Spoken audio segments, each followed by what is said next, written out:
नमस्कार। आज का अपना विषय यज्ञ है। और हम सब अग्निहोत्र से परिचित है ही। और उसी संदर्भ में जो साहब ने धर्मपाठ पुस्तक में लिखा है वह हम पढ़ते हैं।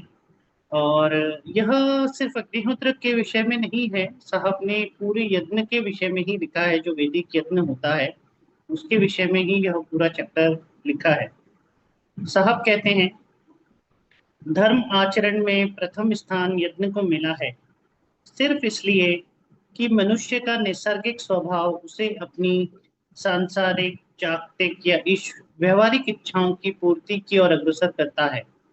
तो ईश्वर भी यह नहीं चाहता कि मनुष्य अतृप्त रहे, इसलिए उसने यज्ञ रूपी कामधेनु मनुष्य को दी है। धेनु यानी गाय, और इस तरह की गाय कि जो मनुष्य की इच्छा पूर्ति रूप दूध दे सके। साहब ने क्या कहा है, इसीलिए उसने यज्ञ रूपी कामधेनु मनुष्य को दी है। धेनु यानी गाय, और इस तरह की गाय कि जो मनुष्य की इच्छा पूर्ति रूप दूध दे सके। और फिर मनुष्य को चाहिए क्या? अपनी कामना की पूर्ति के लिए ही तो मनुष्य दौड़ा दौड़ा मारा मारा फिरता है और फिर चैन की सांस नहीं ले पाता।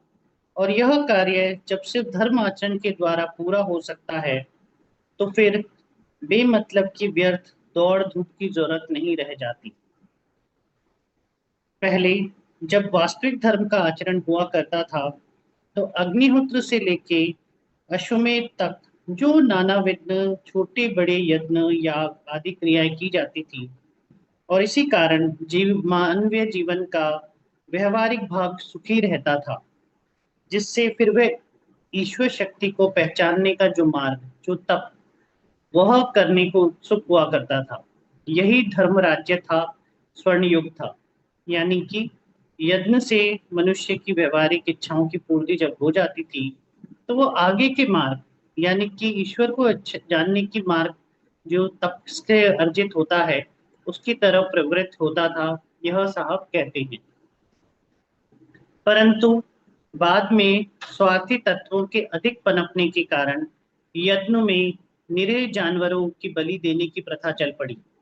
जो धर्म अहिंसा को सत्कर्म बताता है वह इस बलि प्रथा को कैसे प्रोत्साहन देता।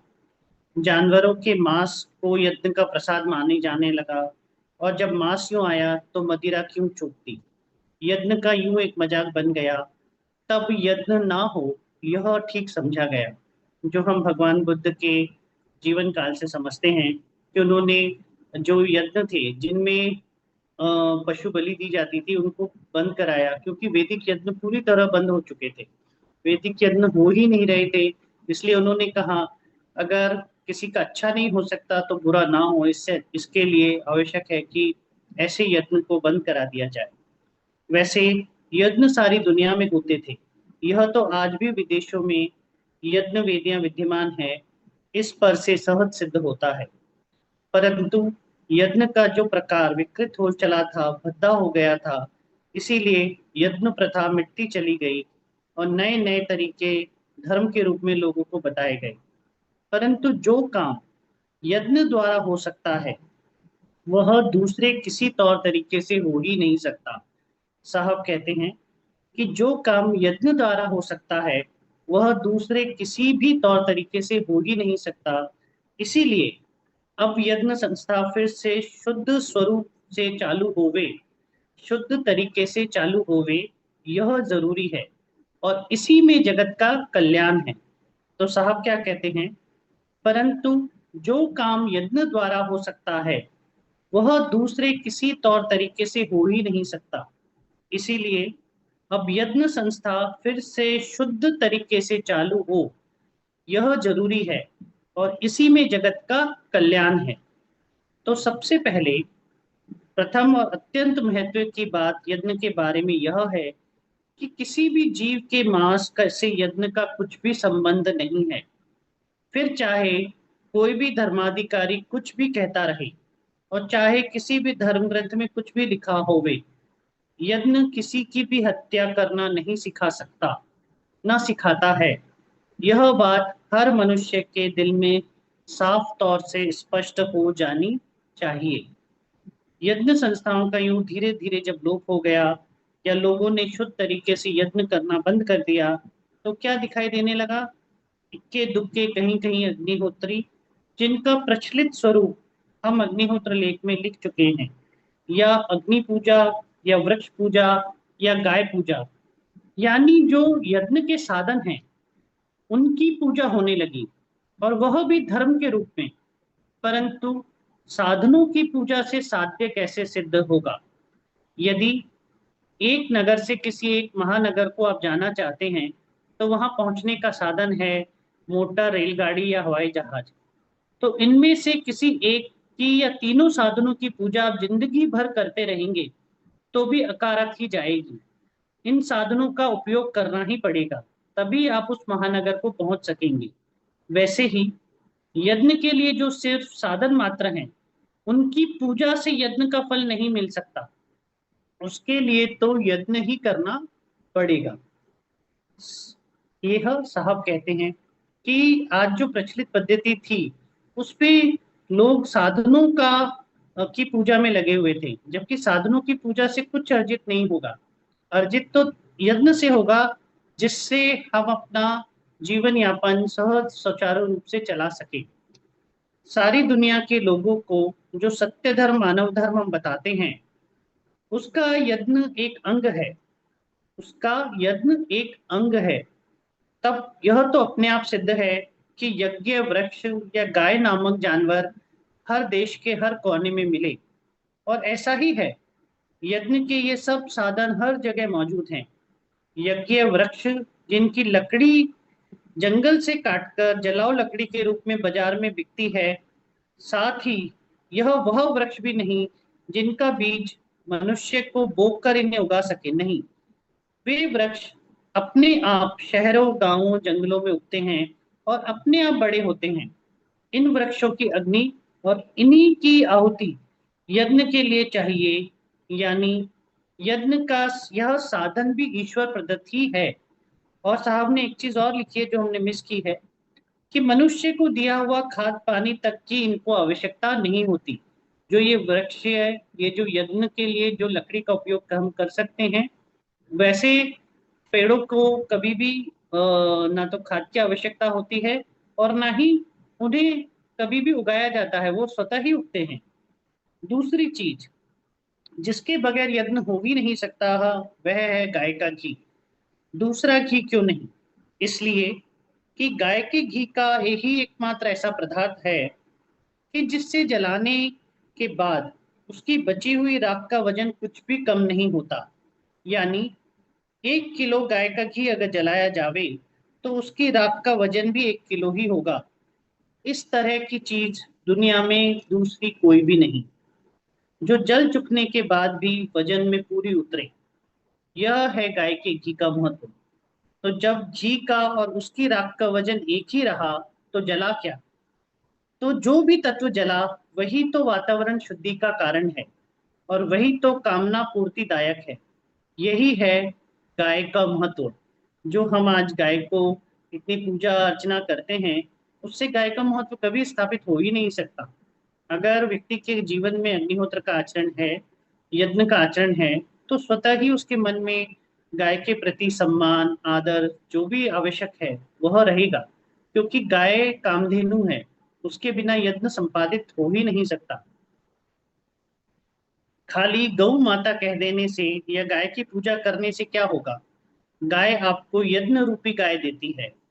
इसलिए गाय के खाने पीने की और उसे स्वच्छ और हष्टपुष्ट रखने की और मनुष्य को ध्यान देना चाहिए।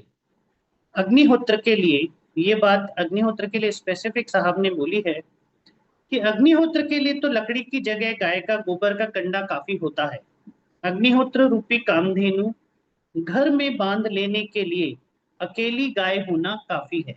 यानी अग्निहोत्र के लिए सिर्फ हमें गाय के कंडे की आवश्यकता है, बाकी किसी यज्ञ वृक्ष की आवश्यकता नहीं है। तीसरी बात यह है कि जो लोग यज्ञ में आहुति दें वह खुद यज्ञ करने वाले हों, अर्थात नित्य अग्निहोत्र रखने वाले हों, जिससे एक तो आहुति के स्वाहाकार का उच्चारण वे स्पष्ट कर सकेंगे, और दूसरे अग्निहोत्र के कारण यज्ञ का महत्व उन्हें अपने अनुभवों के कारण मालूम होने से श्रद्धा युक्त और शुद्ध तरीके से आहुति देंगे। बाकी सब मामूली बातें हैं। छोटी बड़ी इच्छाओं की पूर्ति के लिए छोटे बड़े याग और यज्ञ होते हैं, जिसकी विधि निर्धारित है। ऐसा साहब कहते हैं कि छोटी बड़ी इच्छाओं की पूर्ति के लिए छोटे बड़े यज्ञ और याग होते हैं, जिसकी विधि निर्धारित है। किसी भी यज्ञ के लिए यज्ञ वृक्ष की लकड़ी और गाय का घी आवश्यक है। तो इस कसौटी पर आज कहीं कहीं कभी कभी होने वाले यज्ञों महायज्ञों या ये जो यज्ञ अष्टग्रही में खूब उन पर ध्यान देने से यही कहना पड़ेगा कि क्या वे यज्ञ हैं या यज्ञ हैं, और उत्तर मिलेगा नहीं। यह तो खिलवाड़ या स्वाद या मेला तमाशा, इससे ज्यादा कुछ नहीं है। ऐसा साहब कहते हैं कि जो आज प्रचलित पद्धति हैं जो चली आ रही हैं, हमें कोई सा भी घी उपयोग करके लोग यत्न कर रहे हैं। क्या ऐसों को कभी यत्न की श्रेणी में रखा भी जा सकता है? अगर कोई भी यज्ञ गाय के घी के बिना संपादित हो रहा है या यज्ञ लकड़ी के बिना संपादित हो रहा है, तो यह मान लीजिए कि वो यज्ञ कहलाने की कसौटी पर उतरता ही नहीं, वो ना खरा उतर रहा है। तो यज्ञ इच्छाओं की पूर्ति तो करता है। इसीलिए जितने भी यज्ञ आज हो रहे हैं या दिखाई देते हैं, उन यज्ञों का परिणाम हमें इसीलिए नहीं मिलता है कि वो यज्ञ की श्रेणी में ही नहीं आ रहे हैं। जब यज्ञ ही नहीं है तो यज्ञ का परिणाम कैसे मिलेगा? इसलिए अगर विधि युक्त यज्ञ या वैदिक तरीके से यज्ञ नहीं किया गया तो उसका परिणाम हम में से किसी को नहीं मिलेगा। इसलिए अग्निहोत्र का आचरण हमें करना है। जो नियम है उसी नियम के अनुसार ही करना है, तभी उसके परिणाम हमें मिलते हैं। यज्ञ इच्छाओं की पूर्ति तो करता है, साथ ही वातावरण शुद्ध करता है। वातावरण की शुद्धि से अजब काम होते हैं।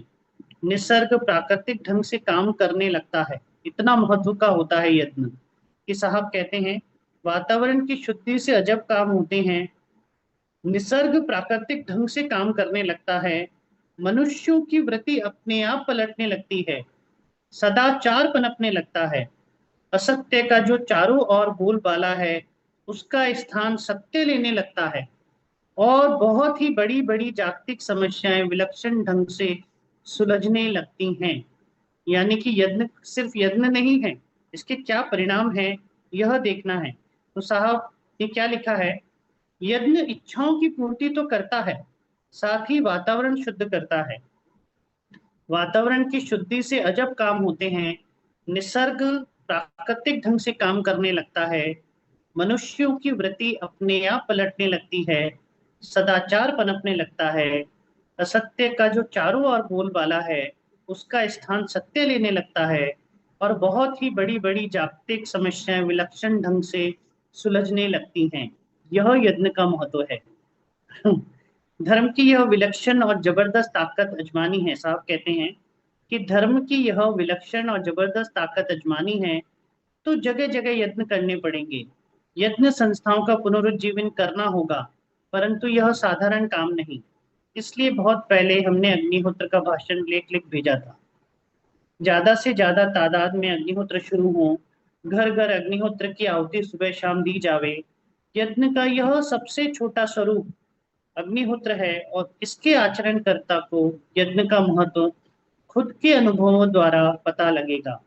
तब कुछ अग्निहोत्री मिलकर छोटे छोटे यज्ञ कर सकेंगे, जिनके द्वारा सामूहिक यज्ञ सामूहिक हित साध्य होगा और सामूहिक समस्याएं सुलझेंगी। इसके बाद ही अपने आप लोगों में यज्ञ संस्थाओं को शुरू करने का उत्साह बढ़ेगा। इसलिए आज अगर सख्त जरूरत है तो अग्निहोत्र के प्रचार की।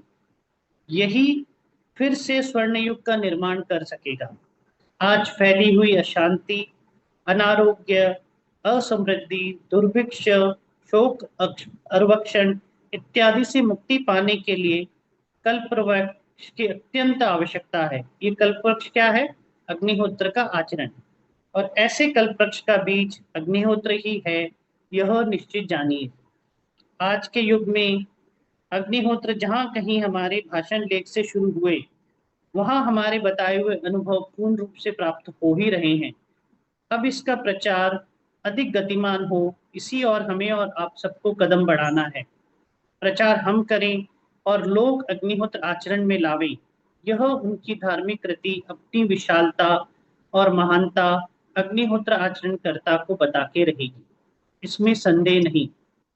अग्नि, अब बहुत एक महत्वपूर्ण लाइन साहब ने कहा है, अग्नि ही संसार में ऐसी वस्तु है जिसके द्वारा मनुष्य अन्न को पकाकर खा सकता है। अग्नि ना हो तो खाद्यान्न की कोई खास कीमत नहीं, क्योंकि एक तो कच्चा अन्न ना मनुष्य चबा सकता है, ना पचा सकता है। इसलिए मनुष्य जीवन में अग्नि का एक अत्यंत महत्वपूर्ण स्थान है। परंतु यह हुआ अग्नि का महत्व, अग्निहोत्र का नहीं। अग्निहोत्र का तो महत्व इसलिए है कि वह ईश्वर शक्ति से संबंधित है। किस लिए है? क्योंकि वह ईश्वर शक्ति से संबंधित है। बगैर किसी अड़चन के मनुष्य को ईश्वर शक्ति की प्रबलता का अनुभव अग्निहोत्र करा देता है और मनुष्य का ईश्वर शक्ति में दृढ़ विश्वास बैठाने का काम करता है। ईश्वर शक्ति एक प्रकाश है, स्वयं प्रकाश है, प्रकाशमय है, प्रकाश रूप है, कुछ भी कहिए। जो शक्ति सूर्य को इतना प्रकाश दे सकती है, साहब कहते हैं, जो शक्ति सूर्य को इतना प्रकाश दे सकती है, वह खुद कैसी प्रकाशक होगी, इसका सहज अंदाजा लगाया जा सकता है। और कुछ नहीं तो सूर्य से तो अधिक प्रकाशमान है ही, इतना निश्चित किया जा सकता है। परंतु है अदृश्य। अगर देखी जा सकती है तो सिर्फ तप द्वारा, तप में पूर्ण प्रगति हो जाने के बाद। तो साहब ने क्या कहा है, इस पैरा को हम दोबारा पढ़ते हैं। अग्निहोत्र का तो महत्व इसलिए है कि वह ईश्वर शक्ति से संबंधित है। बगैर किसी अड़चन के मनुष्य को ईश्वर शक्ति की प्रबलता का अनुभव अग्निहोत्र करा देता है और मनुष्य को ईश्वर शक्ति में दृढ़ विश्वास बैठाने का काम करता है। ईश्वर शक्ति एक प्रकाश है, स्वयं प्रकाश है, प्रकाशमय है, प्रकाश रूप है, कुछ भी कहिए। जो शक्ति सूर्य को इतना प्रकाश दे सकती है, वह खुद कैसी प्रकाशक होगी, इसका सहज अंदाजा लगाया जा सकता है। और कुछ नहीं तो सूर्य से तो अधिक प्रकाशमान है, इतना निश्चित किया जा सकता है। परंतु है अदृश्य। अगर देखी जा सकती है तो सिर्फ तप द्वारा, तप में पूर्ण प्रगति हो जाने के बाद। मनुष्य मात्र इतना ही जान सकता है कि यह शक्ति है तो, परंतु शक्ति है अदृश्य और साथ ही अत्यंत प्रकाशमान। यह प्रकाश दिया बत्ती का प्रकाश नहीं, तेज का प्रकाश है। अगर दुनिया में इस शक्ति प्रकाश का नमूना आंख से मनुष्य को दिखता है तो वह है सूर्य, जो स्वयं प्रकाश है, अटल है और तेज युक्त है, पर मनुष्य की पहुंच के बाहर है, साथ ही आंख से दिखता है। इसलिए सुबह के अग्निहोत्र के समय प्रथम आहुति सूर्य को परमात्मा शक्ति प्रकाश के आंखों से दिखने वाले नमूने को देकर, दूसरी आहुति इस अदृश्य शक्ति को, जो दुनिया की सारी प्रजा का पति यानी स्वामी है। इसलिए सुबह जो आहुति हम देते हैं, सूर्याय स्वाहा, सूर्याय इदम न मम, प्रजापतये स्वाहा, प्रजापतये इदम न मम। यह किसको है? यह ईश्वर शक्ति की उपासना है।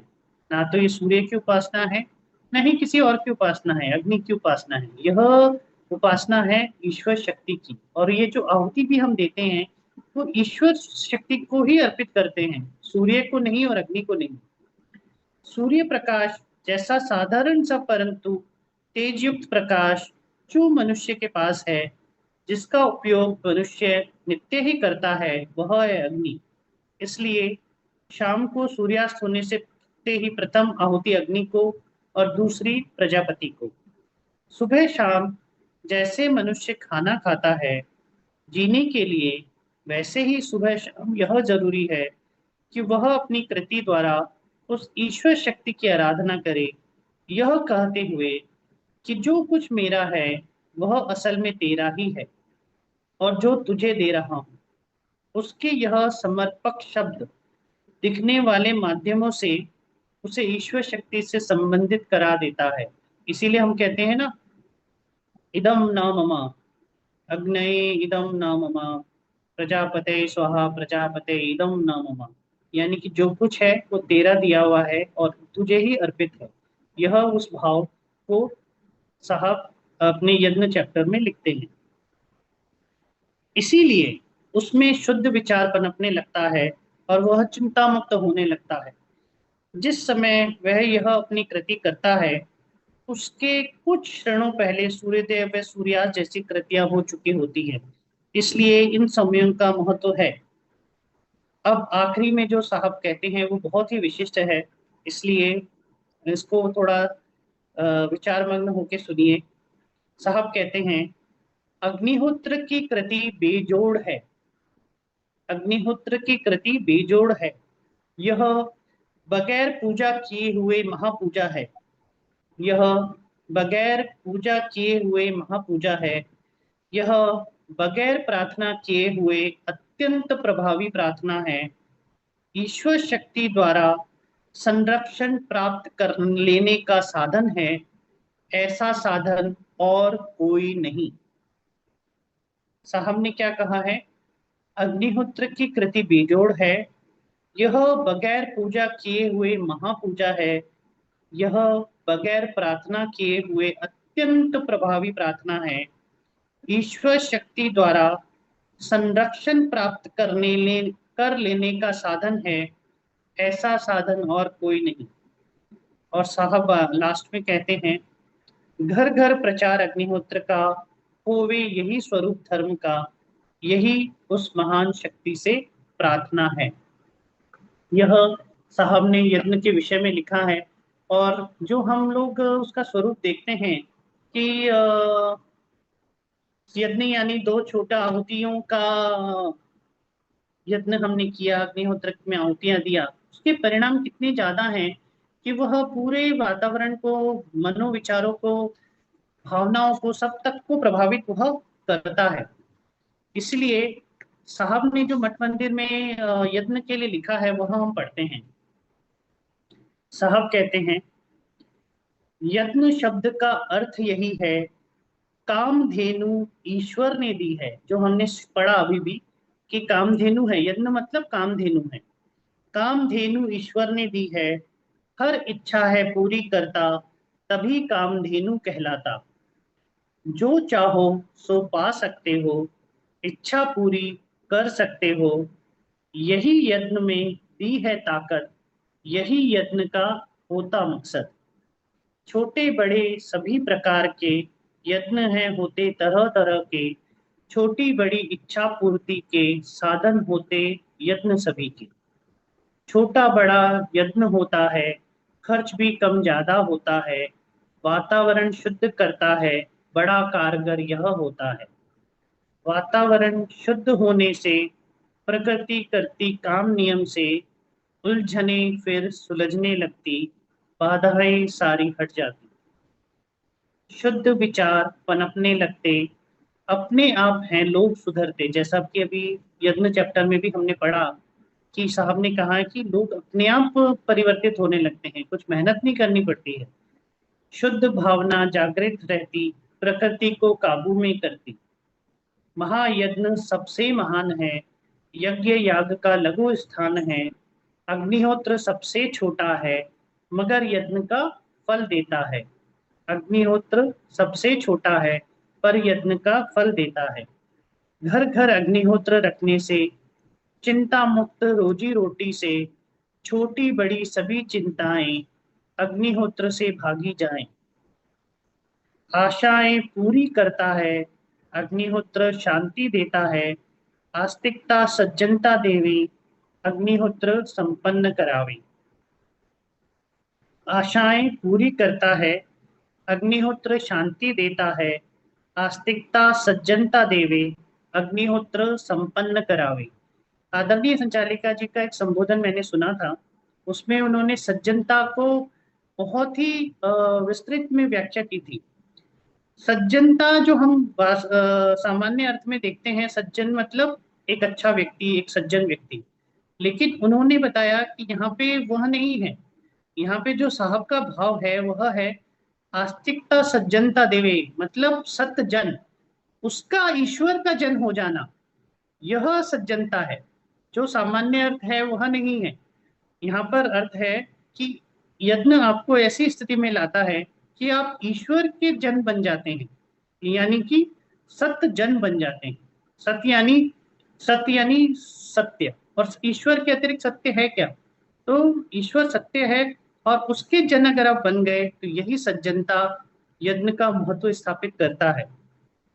इसीलिए साहब ने लिखा है लास्ट में, घर घर प्रचार अग्निहोत्र का, यही स्वरूप है सत्य धर्म का, सहकारिता यज्ञ जो होवे, कल्याण जगत का निश्चित होवे। यानी कि यज्ञ छोटा मोटा नहीं है। एक तो सबसे महत्वपूर्ण बात यह है कि यज्ञ धर्म का सबसे पहला अंग है, और धर्माचरण की जो पहली सीढ़ी है वो यज्ञ ही है। इसलिए आगे हम, एक साहब श्री जी ने एक पत्र लिखा था, जब उन्होंने अक्कलकोट के अंदर एक सोमयाग करवाया था, उस टाइम पर उन्होंने एक लेख लिखा था। वो लेख हम पढ़ते हैं। यज्ञ संस्था की पार्श्वभूमि क्या है?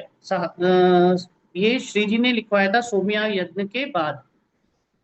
तो विश्व भर के मनुष्यों की अनादि सिद्ध सनातन परमोच्च साधना यज्ञ है। परमात्मा ने जब विश्व का सृजन किया, तभी साथ ही यज्ञ का भी निर्माण किया। यज्ञ एक सिद्ध वस्तु है। परमात्मा सनातन है। परमात्मा का अंश अर्थात जीव भी सनातन है। फिर से अपने परमात्मा स्वरूप को जानने का, प्राप्त करने का साधन या उपासना का आविष्कार जिस वेदवाणी ने किया, वह वेदवाणी भी सनातन है। विश्व की प्रतिष्ठा धर्म है। यानी श्री जी कहते हैं, फिर से अपने परमात्मा स्वरूप को जानने का, प्राप्त करने का साधन या उपासना का आविष्कार जिस वेदवाणी ने किया, वह देववाणी भी सनातन है। विश्व की प्रतिष्ठा धर्म है। अनादिकाल से मानव आत्मोन्नति का व विकास के लिए साधन करता आया है। यह इस साधन का परमोच्च स्वरूप यज्ञ है। जगत की प्राचीन संस्कृति के इतिहास को देखें तो स्पष्ट होगा कि किसी न किसी स्वरूप में मानव समाज में यज्ञ की ही साधना अपनाई गई है। परमात्मा प्राप्ति के लिए, इष्ट देवता को संतुष्टि करने के लिए, इष्ट फल प्राप्ति के लिए या अनिष्ट परिहार के लिए किया जाने वाला प्रत्येक पवित्र कर्म यज्ञ है। अंग्रेजी में यज्ञ के लिए सेक्रीफाइस शब्द का उपयोग किया गया है। यह शब्द मूलतः लैटिन भाषा का है। सेकर यानी पवित्र और फेसर यानी करना। अंग्रेजी में यज्ञ का ही पर्यायवाची शब्द वर्शिप है। वर्थ यानी योग्यता, किसी देवता की उपासना कर उससे तदाकार हो सकने की योग्यता प्राप्त करना ही वर्शिप है। संस्कृत में यज्ञ शब्द की व्युत्पत्ति यज क्रियापद से है। वैसे ही पारसी धर्म में अवेस्ता धर्म ग्रंथ में यज्ञ को ही यशत कहा गया है। यशत में मूल क्रियापद यज ही है। यज्ञ का अर्थ भी परमात्मा प्राप्ति के लिए किया जाने वाला पवित्र कर्म ऐसा ही है। ग्रीक सभ्यता में पूर्व क्रीट नामक देश के निवासियों में यज्ञ का प्रचलन था। इन लोगों का समय ईस्वी पूर्व 3000 से 1000 वर्ष तक है। देवता की संतुष्टि करने के लिए क्रीटवासी यज्ञ किया करते थे। इस यज्ञ की विधि में मंत्र कहे जाते थे, फिर अग्नि में आहुतियां दी जाती थी। स्त्रियां भी इन यज्ञों को में ऋत्विज की भूमिका में सम्मिलित हुआ करती थी। बेबोलियन, सुमेरियन, अकाडियन और सेमेटिक आदि जातियों के लोगों में भी यज्ञ की कल्पना प्रचलित थी। दक्षिण अमेरिका में रेड इंडियनों से भी पहले ईस्वी पूर्व काल में पोलाइनेशियन नवरंश के लोगों का निवास था। आज भी ये प्रशांत महासागर में पॉलिनेशियन द्वीप पर बहुत ही कम संख्या में है। ये सूर्य उपासक है। इसका पूर्व पुरुष कौनाटिकी सूर्य पुत्र माना जाता है। इन लोगों में भी प्राचीन समय में यज्ञोपासना हुआ करती थी। प्राचीन ग्रीक लोगों में यज्ञ की कल्पना काफी विकसित स्वरूप में थी। इस यज्ञ की विधि में सब लोग समारोह पूर्वक यज्ञ स्थल पर आते थे। मंत्रोच्चारण होता था, अग्नि में आहुतियां दी जाती थी, अंत में यज्ञ शिष्ट अमृत भोजन, जिसको सैक्रेड मील्स का लाभ सब लिया करते थे, अस्तित्व में थी। ईस्वी पूर्व छठी शताब्दी में भी यहूदियों में यज्ञोपासना अस्तित्व में थी। अग्नि के माध्यम से दी हुई आहुतियों द्वारा विशिष्ट देवताओं को संतुष्ट करना उनके यज्ञों का हेतु होता था। आहुति अनुसार इन यज्ञों के 3 प्रकार होते थे। यज्ञ वेदी पर आई हुई वस्तुओं की आहुति देना, जो नवीन फल अनाज इत्यादि आए हैं उनकी आहुति देना, और मनोतिया या व्रताचरण की पूर्ति निर्मित आहुति देना। इस प्रकार की आहुति को हिब्रू भाषा में कुर्बान कहते हैं। ईसा ने भी बाइबल में वर्णित पर्वत पर के प्रवचन, जिसको सरमन ऑन द माउंट कहते हैं, के 5वें प्रवचन में वेदी ऑल्टर का उल्लेख किया है। जिस जगह अग्नि को आहुति दी जाती है, ऐसा विशेष रूप से निर्मित उच्च स्थान वेदी अर्थात ऑल्टर कहलाता है, जिसको इंग्लिश में a palace where offering were presented to him. Him मतलब ईश्वर, डाइटी। किसी वस्तु का यह जब उदाहरण दिया जाता है तो वह उसी को होता है जो तत्कालीन सब लोगों को अच्छी तरह मालूम है।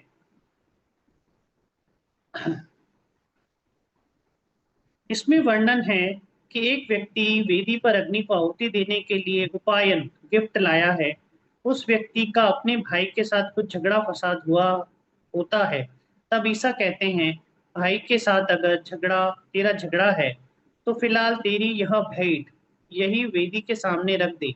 पहले घर जाकर अपने भाई के साथ सुलह करके आ, फिर स्वच्छ विशुद्ध मन से अग्नि में आहुति दे। इससे यह स्पष्ट है कि यज्ञ करने वाले की मनोवृत्ति कैसी शुद्ध होनी चाहिए। पारसियों और भारतीय आर्यों में यज्ञ संस्था का स्वरूप अत्यंत विकसित व अत्यंत परमोच्च अवस्था को प्राप्त था, ऐसा दिखता है। अब साहब कहते हैं, श्री जी कहते हैं कि यज्ञ यानी क्या। यज्ञ के बारे में अनेक उपपद्धितियां अर्थात धारणाएं प्रचलित हैं। अग्नि में सैमंत्रक आहुति समर्पित करना यज्ञ है। विशिष्ट देवता को उसका मंत्र द्वारा आह्वान करके हवि अर्पण करना यज्ञ है। इसमें समर्पण या त्याग की भावना अभिप्रेत है। यज्ञ द्वारा मानव अतीन्द्रिय ईश्वर शक्ति से संबंधित प्रस्थापित कर सकता है, या उस शक्ति के गुणों को वह ग्रहण कर सकता है, अथवा स्वयं के दोषास्पद अवगुणों को वह बाहर निकाल सकता है। जो हमने साहब के ने जो लिखा है उसके बारे में भी यही उन्होंने बताया है। अब एक जो चीज श्री जी ने लिखी है वो पढ़ते हैं। यज्ञ के कारण अपूर्व निर्माण होता है, यह अपूर्व अदृश्य रहता है। यज्ञ करने पर ही यह अपूर्व निर्माण होता है, जबकि यज्ञ करने से पहले इस अपूर्व का अस्तित्व नहीं हुआ करता। यज्ञ करने के बाद ही वह अस्तित्व में आता है। यही अपूर्व इष्ट फल प्राप्ति का कारण होता है। यानी यज्ञ करने से अपूर्व यानी ईश्वर शक्ति या दिव्य शक्तियों का निर्माण होता है, यह हम देखते हैं। मतलब उनकी उपस्थिति तो वैसे है, लेकिन जो एक्टिव होते हैं वह देखने की बात है। अब श्री जी कहते हैं, यज्ञ का अधिष्ठान यज्ञो वे विष्णु। यज्ञ का सर्वप्रथम अधिष्ठान अग्नि है। अग्नि ही इस भूतल पर परमात्मा का तेजो है, स्वरूप है। हम इसको भाग को अभी छोड़ते हैं, इसमें जो छोटा भाग है वह पढ़ते हैं। अग्नि को जात वेदस कहते हैं।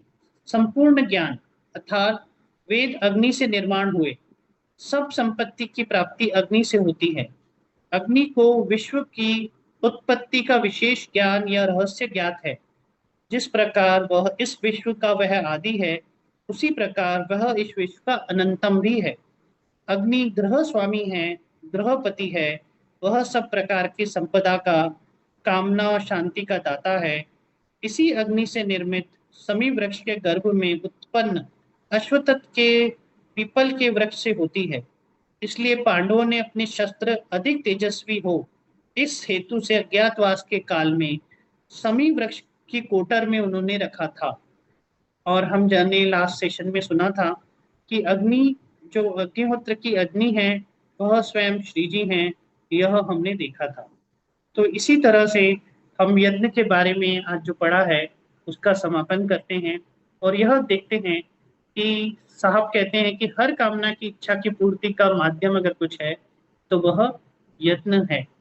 तो आप सबका बहुत बहुत आभार इस सत्र को अटेंड करने के लिए। बहुत बहुत धन्यवाद। नमस्कार।